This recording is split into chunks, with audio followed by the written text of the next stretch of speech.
প্রিয় দর্শক, স্বাগত আপনাদেরকে আমার আলাপচারিতায়, আমার ইউটিউব চ্যানেল হোয়াইট পেপারে। আজকে আলোচনা করতে চাই বিএনপির ভারপ্রাপ্ত চেয়ারম্যান তারেক রহমানের স্বদেশ প্রত্যাবর্তন এবং এর গুরুত্ব নিয়ে। নিঃসন্দেহে তারেক রহমান তার বাংলাদেশে ফিরে আসা লন্ডন থেকে, দীর্ঘ প্রবাস জীবন থেকে অবশ্যই গুরুত্বপূর্ণ, এবং এ কারণে গুরুত্বপূর্ণ এমন একটা সময় উনি বাংলাদেশের মাটিতে পা ফেলছেন যখন বাংলাদেশে স্পষ্টত দেখা যাচ্ছে একদিকে গণতন্ত্র মনা মানুষেরা গণতন্ত্রের ধারায় থাকা, আরেক দিকে হচ্ছে গণতন্ত্রের বিপক্ষে এমন একটি শক্তি, তারা গণতন্ত্র চান না। তারা চান এমন একটি ধারা যেই ধারা বাংলাদেশের অস্তিত্বকে স্বীকার করে না। উনি আসছেন যখন বাংলাদেশে, সেই সময়টায় বাংলাদেশে নানাবিধ অস্থিরতা, এর মধ্যে তরুণ একজন নেতা ওসমান হাদি, ইনকিলাব মঞ্চের মুখ্য প্রবক্তা, তাকে গুলি করে হত্যা করা হয়েছে। এমন সময় আসছেন যখন ময়মনসিংহের ভালুকায় দীপুচন্দ্র দাস, এই ছেলেটিকে, এই তরুণ মানুষটিকে ধর্মীয় অবমাননা এমন এক মিথ্যা অপবাদে পিটিয়ে মেরে গাছে ঝুলিয়ে পেট্রোল দিয়ে জ্বালিয়ে পুড়িয়ে হত্যা করা হয়েছে। এই সময় উনি আসছেন যখন এনসিপির রাজনৈতিক নেতা এবং আগামী নির্বাচনে প্রার্থী হবেন এরকম অনেকেই নিরাপত্তার জন্য গানম্যান চাইছেন এবং সরকার দিতে রাজি হয়েছে। এরকম একটা সময় উনি যখন আসবেন তখন দেখা যাবে যে বিএনপির সামগ্রিকভাবে যে রাজনৈতিক শক্তি, সেই রাজনৈতিক শক্তি উজ্জীবিত হবে। একটা কথা বলা খুব গুরুত্বপূর্ণ, সেটা হচ্ছে যে তারেক রহমান যখন ইংল্যান্ডে চলে যান, এখন থেকে অনেকগুলো বছর আগে, না 16টা বছর আগে, তখন তার যে পরিপক্কতা, তারও আগে বাংলাদেশে থাকাকালীন তার যে রাজনৈতিক অবস্থা ছিল, চিন্তার জায়গাটায়, আমার দীর্ঘদিনের রাজনৈতিক বিশ্লেষক হিসেবে কাজ করার প্রেক্ষিতে মনে হয়েছে উনি সাম্প্রতিক দিনগুলোতে অনেক বেশি পরিপক্ক হয়ে উঠেছেন। কিভাবে রাজনৈতিক বক্তব্য রাখা এবং রাজনীতির কৌশলটা কী হওয়া উচিত, কিভাবে বাংলাদেশের জনমানুষকে উদ্দেশ্য করে কথা বলা দরকার। খুব গুরুত্বপূর্ণ এই জায়গাটা এজন্যই যে বাংলাদেশের যারা নেতৃত্ব দেবেন, বাংলাদেশের গণতান্ত্রিক ধারাকে যারা এগিয়ে নিয়ে যাবেন, বাংলাদেশের আগামী দিনের ভবিষ্যৎ জনগণের জন্য যারা নির্মাণ করার পক্ষে কথা বলবেন, তাদের রাজনৈতিক পরিপক্কতা অসম্ভব গুরুত্বপূর্ণ। যেই রাজনৈতিক পরিপক্কতা ইঙ্গিত করে যে এই বাংলাদেশ সব মানুষের, এই বাংলাদেশের নাগরিকদের সৃজনশীল হয়ে ওঠা দরকার এবং আগামী প্রজন্ম যেন তারা শিক্ষা দীক্ষা, লেখাপড়া এবং তাদের সুকোমল বৃত্তির চর্চায় অনেক অগ্রগামী হন।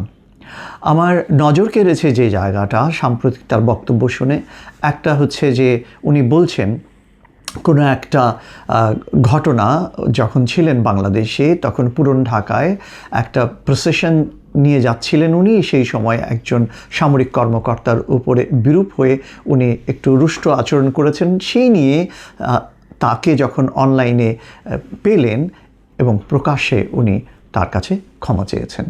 এটা খুব গুরুত্বপূর্ণ। অবশ্যই রাজনীতিবিদদের বিনয়ী হওয়া, বিনম্র হয়ে ভুল স্বীকার করা। আরেকটা আমি খেয়াল করেছি যে উনি বলছেন যে এই দেশের যে তরুণরা আছে, শিশু কিশোর থেকে যারা তরুণ হয়ে উঠবেন, প্রত্যেকের জন্য সঙ্গীত, সৃষ্টিকলা, শিল্প, সাহিত্য সব কিছুর জন্যে অবারিত সুযোগ থাকা দরকার। যেই নাগরিক এমন সুযোগ নিজের আর্থিক খাত থেকে নিতে পারেন না, রাষ্ট্র সেখানে এসে দাঁড়াবে। এটি রাষ্ট্রীয় নীতি নির্ধারণী জায়গা থেকে সত্যি সত্যি গুরুত্বপূর্ণ। এটাকেও আমি সাধুবাদ জানাই। আমি নিজে যখন জাপানিজ এবং জার্মান অ্যাম্বাসির রাজনৈতিক উপদেষ্টা ছিলাম, সেটা হচ্ছে 90 দশকের শেষ থেকে 2013 পর্যন্ত, আমার এই দীর্ঘ 24 বছরের সময়টায় স্বাভাবিকভাবে আমি বাংলাদেশের রাজনীতিকে মানে খুবই সুনির্দিষ্ট করে পর্যবেক্ষণ করেছি। সেই সূত্রে বাংলাদেশের যারা রাজনৈতিক আগামী দিনের ভবিষ্যৎ বলে বিবেচিত হয়েছিলেন তাদের যাত্রাপথ সেটাকেও আমি লক্ষ্য করেছিলাম। সেই জায়গাটা থেকে নিঃসন্দেহে বলতে পারি এখন তারেক রহমানকে বাংলাদেশের প্রয়োজন আছে। এটা এমন একটা সময় যেখানে রাজনৈতিক শূন্যতাটা এভাবে যে আওয়ামী লীগ নেই, তো সম্পূর্ণভাবে আওয়ামী লীগ না থাকার কারণে, তাদের কোনো কার্যক্রম না থাকার কারণে ওই সমার্থক আরেকটি শক্তি বিএনপি আছে। আমরা সবসময় তৃতীয় রাজনৈতিক শক্তির কথা বলে এসেছি। নিঃসন্দেহে বাংলাদেশের আরও অনেক গণতান্ত্রিক রাজনৈতিক শক্তির দরকার আছে। সেই রাজনৈতিক শক্তির উদ্ভব হতে হবে ওই ধরনের সৃজনশীল নেতা যারা এখন তরুণ, তারা নিজেদেরকে পরিপক্ক করে তুলবেন। সেই বিবেচনায় আমি সবসময় আগামীর দিকে তাকিয়ে থাকি তরুণ শক্তির দিকে। আমি নাগরিক হিসেবে তো আকাঙ্ক্ষা করবই আমার বাংলাদেশ চমৎকারভাবে নাগরিকদের উন্নয়নের জন্য সেই নেতারাই আশাবাদ সৃষ্টি করবেন যারা দেশের জন্য সত্যিকার করে ভাবেন। এইখানটায় আমি জানি যখন তারেক রহমান আসবেন বাংলাদেশে তখন বিপুল জনসমাগম হবে ঢাকায়। সেইখানে নিরাপত্তাগত বিষয়টায় ভীষণ নজর রাখা জরুরি। এখানে নানা ধরনের মানুষজন, নানা রাজনৈতিক মতাদর্শের মানুষজন এই জনস্রোতের ভিতরে মিশে যেতে পারে। তারা এমনটা কখনোই চাইবে না যে সেই দিন বিএনপির যারা কর্মী, সমর্থক, নেতৃবৃন্দ আছেন সকলে মিলিয়ে যে লক্ষ জনতার সমাবেশ হবে সেইটা খুব নির্বিঘ্নভাবে সমাপিত হোক।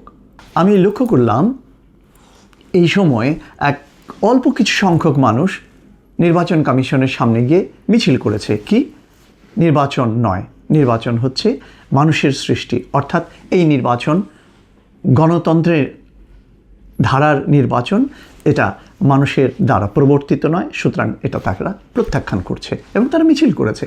তো দেখতে মনে হলো কয়েকটা মানুষের, আসলে এর পিছনে আরও শক্তি আছে। তো এরকম শক্তিগুলো আসলে এক ধরনের ইতিবাচক শক্তি নয়, অথচ তারা এই দেশের নাগরিক। তারা যদি সুস্থ স্বাভাবিকভাবে বুঝতে পারতেন আসলে যে এই আধুনিক সময়টায় সারা বিশ্বের সঙ্গে বাংলাদেশকে তাল মিলিয়ে চলতে গেলে, তাল মিলিয়ে মানে বাংলাদেশের অর্থনৈতিক গতিশীলতাকে এগিয়ে নিতে গেলে, বাংলাদেশের নাগরিকদেরকে সঠিক জীবনযাপনের জন্যে তৈরি করতে গেলে আধুনিক চিন্তাভাবনা, আধুনিক যে কর্মধারা আছে সেটিকেই সমর্থন করতে হবে।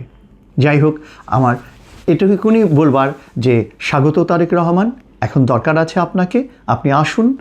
এবং এই প্রসঙ্গে আমি আওয়ামী লীগের যে তরুণ নেতা সজীব ওয়াজেদ জয়ের একটা মন্তব্যকে গুরুত্বের সঙ্গে নিতে চাই। তিনি কয়েকদিন আগে বলেছেন যে বিএনপির সঙ্গে মত পার্থক্য আছে, বিএনপি আওয়ামী লীগ কিংবা আমাদের শত্রু নয়।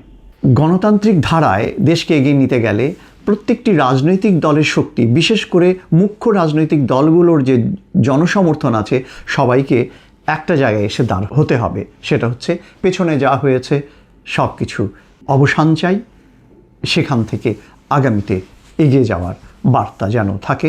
সে বার্তা হতে হবে সমন্বিত বার্তা। সে বার্তা হতে হবে বাংলাদেশ সকল মিলে একতাবদ্ধ থাকা, যেন এই বাংলাদেশের ভৌগোলিক যে সীমান্ত আছে, বাংলাদেশের যে সার্বভৌমত্ব আছে, সেইটার প্রতি আঘাত না আসে। ধন্যবাদ আপনাদের প্রত্যেককে আমার এই কথাগুলো শুনবার জন্যে, এই সময়টুকুন আমার সাথে আছেন বলে। যদি আমার কথাগুলো ভালো লাগে, এই কথাগুলো ছড়িয়ে দিন সবার কাছে, সবার মাঝে। শুভেচ্ছা, ভালোবাসা বাংলাদেশের সকল জনগণকে।